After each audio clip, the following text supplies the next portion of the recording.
சிக்கன்லாம் அப்படியே சும்மா பஞ்சு போல வந்துருங்க.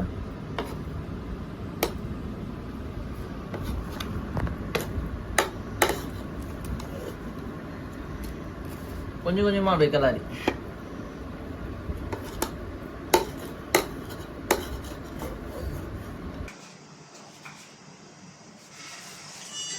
இப்போ வந்து பிரியாணி செய்யறதுக்காக எல்லாத்தையும் ரெடி பண்ணிக்கிறோம்.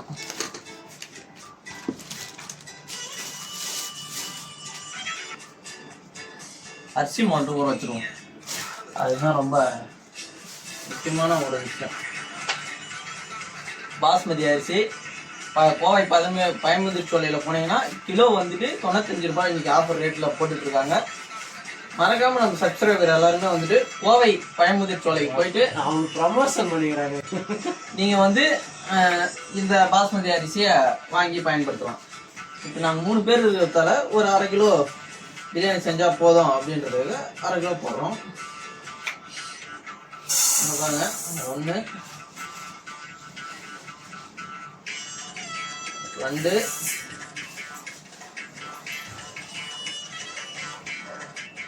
3 போட்டுக்கிறோம். மொத்தமாக வந்து இப்போ ஒரு 1/2 கிலோ அரிசி வந்து இப்போ ஒரு 1/2 கிலோ அரிசி போட்டிருக்கு. ஃபர்ஸ்ட்டு எல்லாம் ரெடி பண்ணதுக்கு முன்னாடி நீங்கள் வந்து இப்போ பிரியாணி செய்ய போகிறீங்க அப்படின்னா வெங்காயம், தக்காளி, பச்சை மிளகா, பூண்டு, இஞ்சி பூண்டு அரைத்தல், அப்புறமேல் வந்துட்டு மசாலா ரெடி பண்ணுதல், அதெல்லாம் ரெடி பண்ணுறதுக்கு முன்னாடி நீங்கள் என்ன பண்ணணும் அப்படின்னா அரிசி மட்டும் ஊற வச்சிடணும். இந்த கிளாஸில் எத்தனை கிளாஸ் அரிசி போடுறீங்களோ, மோஸ்ட்லி நீங்கள் எத்தனை கிளாஸ் சொன்னால் அரிசி போட்டுருங்க, அதுக்கேற்ற மாதிரி நம்ம இங்கே செயல்படுத்த போகிறோம். அதுக்கு தயிர் போடுறதுக்கு ஒரு சொன்னாங்க. அவங்கவுங்க ஒரு அளவு கிளாஸ் வச்சிருக்கீங்களா, அது எவ்வளோக்கு போடுறீங்களோ அவ்வளோத்துக்கு ஊற்றுனா போதும். இதில் வந்து நான் இப்போ வந்து 3.5 போட்டிருக்கேன். அதெல்லாம் 3 கிளாஸ் தண்ணி ஊற்றுனா போதுமானது. ஒரு அரிசிக்கு 2 கிளாஸ் அவன் அப்படிதான் சொல்லுவான். நான் சேர்த்து வந்து முதல்ல அதை தெரிஞ்சுக்கங்க. ஃபர்ஸ்ட் எடுத்தோடனே நீங்கள் உங்கள் கமெண்ட் பாக்ஸில் ஏதோ ஒன்று தற்கூரி மாரி அடிச்சு விட்றேன் அப்படின்னு நீங்கள் நினைக்கலாம். நான் எப்படி செய்கிறேன்னு முதல்ல உங்களுக்கு தெரியணும்ல. அதால இப்போ இந்த கிளாஸ்ல வந்து நான் 3 கிளாஸ் அரிசி போடுறதால 3 கிளாஸ் தண்ணி மட்டும் தான் ஊற்ற போகிறேன். அரிசி வந்து ஊற வச்சாச்சு. ஆல்ரெடி வந்து இது என்னன்னா கொத்தமல்லி, புதினா, இஞ்சி பூண்டு பேஸ்ட் லைட்டாக போட்டிருக்கேன். அது உள்ள என்ன ரெடி பண்ணி வச்சிருந்தது தான். சிக்கன் மசாலா தேவையான அளவு 10 ரூபாய் பாக்கெட் வாங்கினீங்கன்னா 1 கிலோ கரெக்டாக இருக்கும். 1 கிலோ ஃபுல்லாக 10 ரூபாய் பாக்கெட் ஃபுல்லாக ஊற்றிடலாம். ஒரு 1/2 kg அப்படி செய்றீங்கன்னா 1/2 பாக்கெட் ஊற்றினா போதும். இல்லை எனக்கு கறியில் மசாலா ஏற மாட்டேங்குது அப்படின்னு நீங்கள் சொல்ல வரீங்க அப்படின்னா ஏற்கனவே வந்துட்டு நாங்கள் கறியில் மசாலாலாம் போட்டு ரெடி பண்ணி ஃபுல்லாக வச்சுருவோம். அதேமாதிரி நீங்களும் ரெடி பண்ணி கொஞ்சம் வச்சுக்கோங்க. சில்லி பவுடர் தேவையான அளவு போட்டுங்க, அதிகமாக போடாதீங்க. காரம்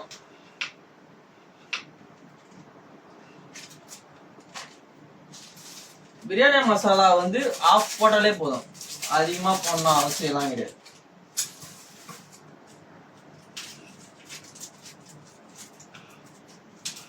ஒரு கிலோ வாங்குறீங்க அப்படின்னா ஃபுல்லா போட்டு செஞ்சா ஓகே.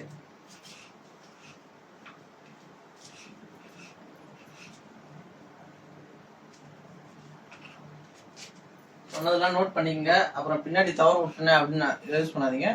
இஞ்சி பூண்டு பேஸ்ட்டு, கொத்தமல்லி, புதினா, இந்தாண்ட வந்துட்டு சில மசாலாக்கள்லாம் சேர்த்துருக்கேன், அதெல்லாம் சேர்த்துங்க. பச்சை மிளகாய் இது கூட சேர்த்துக்கலாம். ஒரு 3 மிளகா சேர்த்துங்க போதும்.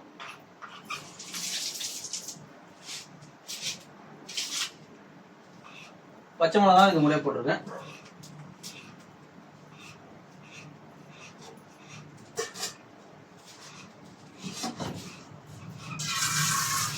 இப்போ தேவையான பாத்திரத்தை எடுத்துக்கின்னு கொஞ்சோண்டு அலசி கீழே ஊற்றிடுங்க. இதுதான் நம்ம இப்போ வச்சாச்சு. கேஸ் ஆன் பண்ணிட்டு தான் எல்லா வேலையும் செய்யணும், ஓகேங்களா? அதுக்குள்ளே நான் தேவையானதெல்லாம் எடுத்துன்னு வந்துடுறேன். நாளைக்கு போகணும். ஒரு குண்டான் எடுத்தாச்சு. இப்போ இது எல்லாமே வச்சிருக்கிறோம். கரண்டி எடுத்துப்போம். இப்போ நல்லா நீங்க கவனிக்கணும் நான் என்ன பண்றேன்னு சொல்லிட்டு. அப்புறம் முன்னாடி பிற்காலத்துல வந்து ஏன் இப்படி பண்ணீங்க அப்படின்னு என்கிட்ட கேட்கக்கூடாது. ஆயில் இன்னும் ஊத்தல. ஓகேங்களா? ஆயில் இன்னும் ஊத்தல. வெங்காயம் தான். இப்போ வெங்காயத்தை அப்படியே போடுறேன்.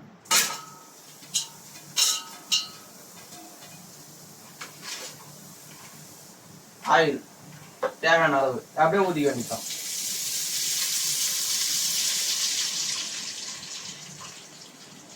என்ன பார்த்தா நீங்க பாத்தீங்கன்னா ரொம்ப முக்கியமான விஷயம், அதெல்லாம் பாத்துங்க. லோ ஃப்ளேம்ல கொஞ்ச நேரம் வதங்கணும். ஃபர்ஸ்ட் வந்து எண்ணெய் ஊத்தாம வெங்காயத்தை போட்டுடணும். அதுக்கப்புறம் தான் லாஸ்டா எண்ணெய் ஊற்றணும். அப்படின்னா தான் லோ ஃப்ளேம்ல கொஞ்சம் வெங்காயம் நல்லா அப்படியே வதங்கும். அந்த எக்ஸ்ட்ரா பண்ண சரி விடணும்.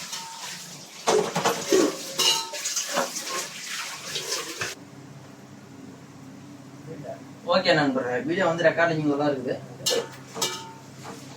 மோஸ்ட்லி நம்ம இப்போ பிரியாணி செய்ய போறோம் அப்படின்னா வந்துட்டு யாருமே பக்கத்துல சேர்த்துக்காதீங்க. சேர்த்துக்கிட்டீங்கன்னா நம்மளுக்கு தான் வந்து வேதனை அதிகமாயிடும்.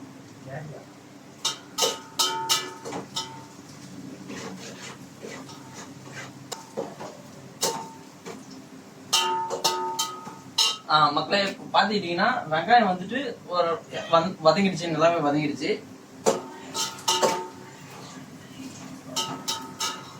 இப்ப வெங்காயம் வதங்கிட்ட உடனே நான் சொல்லியிருந்தேன்ல ஏற்கனவே, புதினா, கொத்தமல்லி, மிளகாய், பச்சை மிளகாய் கொஞ்சம் எடுத்துருக்கேன், இஞ்சி பூண்டு பேஸ்ட், மசாலா, இது எல்லாமே வந்துட்டு கொட்டிக்க வேண்டியதுதான். வதங்கிட்ட உடனே, வெங்காயம் வதங்கிட்ட உடனே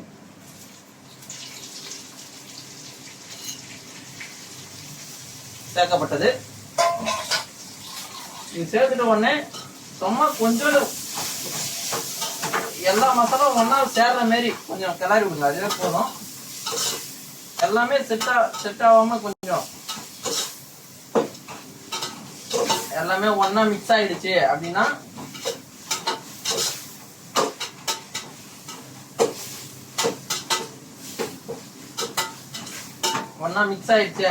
நம்ம ஏற்கனவே வச்சிருக்க வெங்காயம், தக்காளி, தயிர், உப்பு போட்டிருக்கோம். இதை ஒன்னா சேர்த்து வேண்டிப்போம்.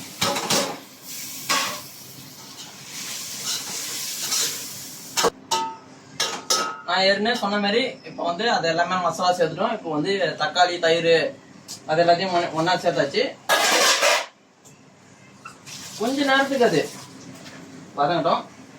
அப்படின்னா தான் அந்த கிரேவோட டெக்ஸ்டர் வந்து நல்லா கொஞ்சம் பக்காவா இருக்கும். மக்களாகி நீங்களும் அதை பார்க்கறதுக்கு ஆசையா இருக்கும்ல. இருங்க காட்டுறேன். அந்த கிரேவி போட்ட ஸ்ட்ரக்சர் எப்படி இருக்குன்னா இப்படிதான் இருக்கணும். பாத்துங்க, பாத்துக்கிட்டீங்களா? இப்படிதான் வரும். நல்லா கொதிக்கிட்டோம், ஆயில்லாம் கொதிக்குது பாத்தீங்களா? அதே மாதிரி கொஞ்சம் நல்லாவே வந்துட்டு வதங்கட்டும். ஏன்னா தக்காளி போட்டிருக்கோம், போட்டபடியே இருக்கட்டும், ஒன்றும் பிரச்சனை கிடையாது. அதுவும் கூட கொஞ்சம் ஏற்கனவே போட்டிருக்கோம், அதை பற்றி பிரச்சனை எதுவுமே பண்ண தேவையில்ல.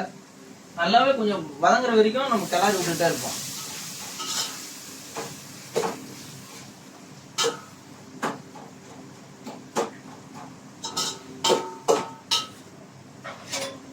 அதுக்குள்ளே நம்ம யூஸ் பண்ண தட்டு எல்லாமே கொஞ்சம் கழுவிக்கலாம். ஏன்னாக்கா நம்மளுக்கு அப்போ நேரம் கிடைக்கும். எல்லாமே வந்து நம்ம லாஸ்ட்டாக தான் கழுவணும் அப்படின்லாம் கிடையாது. உடனே அது எல்லாத்தையுமே கொஞ்சம் செஞ்சிட்டோம் அப்படின்னா நம்மளுக்கு கொஞ்சம் ஈஸியாக இருக்கும் ஒர்க்லாம்.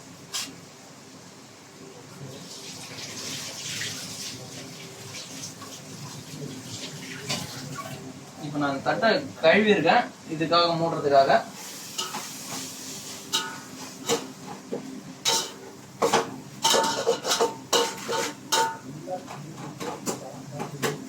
இது கொஞ்சம் மூடி கொஞ்ச நேரம் வந்துட்டு வதங்கிறதுக்காக கொஞ்சம் மூடி இருக்கேன்.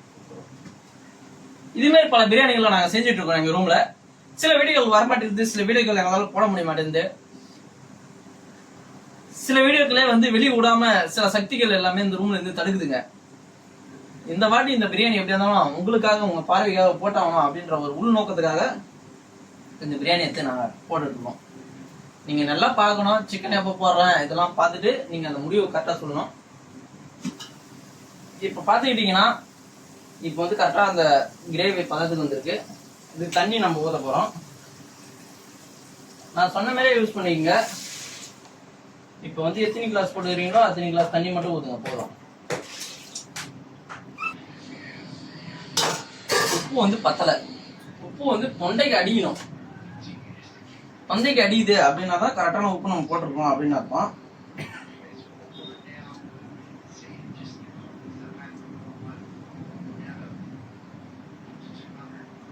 ஓகே, இப்போ தொண்டையில் வரைகிற அளவுக்கு இருக்குதான்னு பார்த்துக்கலாம். உப்பு நல்லா தொண்டையில் அடிக்குது. கொஞ்ச நேரம் அதை மூடிப்போம்.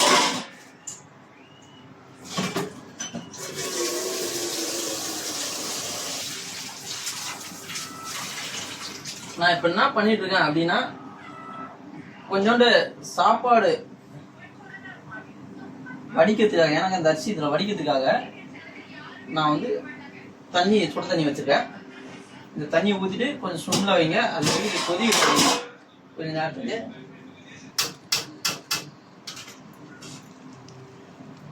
அரிசி ஏற்கனவே எங்கள் அதில் போட்டிருக்கோம். அதனால என்ன பண்ணுறோம் அப்படின்னா, இதில் வந்து நீங்கள் கறியை வந்து போட்டுக்கலாம். இப்போ இருக்கிற கறி வந்து இப்போ அரிசி இதில் போட்ட உடனே கறியை வந்து பிரியாணி நீங்கள் போட்டுக்கலாம். இந்த கொத்தமல்லி கூடாது. தயிர் ஊற்றிட்டால என்னடா? ஏய், தயிர் ஊற்றிடுவா. இப்போ நான் வந்து இதில் வந்து கறியை நான் சேர்த்துட்டு இருக்கேன்.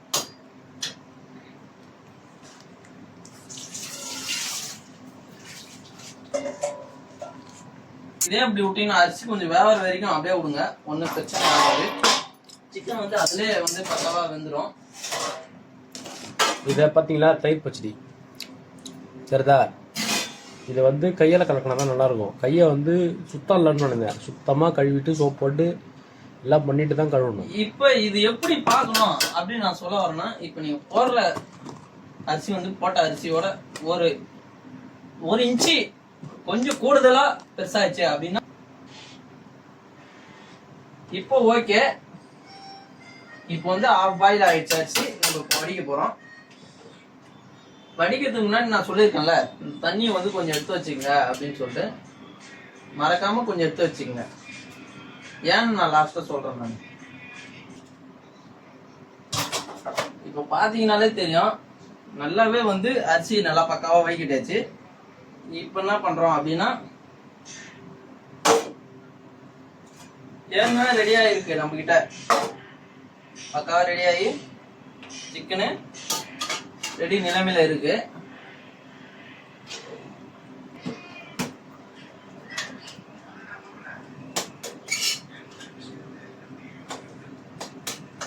கொஞ்சமா ஊத்திருக்கேன். இப்ப எவ்வளவு அளவுக்கு அரிசிக்கு லெவலுக்கு தண்ணி வேணும் அப்படின்றத உங்களுக்கு காட்டுறேன். இப்போ பார்த்துட்டீங்களா, இவ்வளோ தாங்க இருக்கணும். கொஞ்சமாக தான் இருக்கணும். அதே பாருங்க, கொஞ்சம் லைட்டாக தான் இருக்கணும். ஓகேங்களா? இதுவே கொஞ்சம் அதிகம் தான். எனக்கு லைட்டாக இப்போ முண்டுக்கலாம். எனக்கு இதுவே கொஞ்சம் அதிகம். ஒரு 2 கரண்டி எடுத்து கீழே நான் ஊற்றிடுறேன். இப்போ பார்த்துட்டீங்கன்னா நான் வந்து இப்போ கரெக்டான தண்ணி லெவல் வச்சுருக்கேன். இப்போ இதை மூடிக்குவோம். கரெக்டான லெவல் இருக்குது அப்படின்னா நீங்கள் எதுவுமே பண்ண தேவை. கொஞ்சம் லீக்கேஜ் ஆகுது, இதுதான் கொஞ்சம் லீக்கேஜ் ஆகுது அப்படின்னா நீங்க வந்து தேவையான அளவு தண்ணி பிடிச்சி மேலே வச்சுக்கிறது நல்லது. நான் இப்போ இதில் தண்ணி ஃபுல்லாக பிடிச்சிருக்கேன். இந்த தண்ணி பிடிச்சி இதில் வைக்கிறேன் மேலே.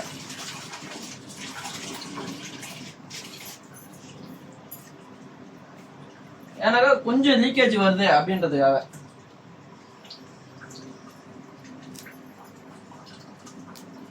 ஒரு 5 மினிட்ஸ் இது வந்துட்டு கொஞ்சம் ஸ்பீட்ல எரி விடுங்க. ஒரு 5 மினிட்ஸ் வந்து கொஞ்சம் வந்து ஃபுல் ஃப்ளேம்ல வச்சு எரி விடுங்க. ஒரு 5 மினிட்ஸ் முடிஞ்சிட்டோடனே லோ ஃப்ளேம்ல வச்சு ஒரு 20 மினிட்ஸ் எரி விடுங்க.